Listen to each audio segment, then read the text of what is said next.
An on-screen pop-up message will alert you when it's time for cleaning. Follow the prompts on screen.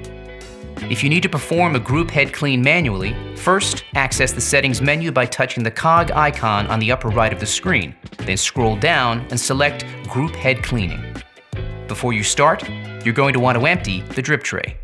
Then to commence, insert the 1-cup basket into the portafilter. Place the gray silicone cleaning disc inside. Place the cleaning tablet into the center. Insert and lock the portafilter into the group head, then press Start to begin. Once the screen indicates the group head cleaning is finished, remove the portafilter. The tablet should have completely dissolved. If it hasn't, commence another cycle until it completely dissolves. Then, remove the portafilter and flush the group head to remove any residual of the cleaning tablet.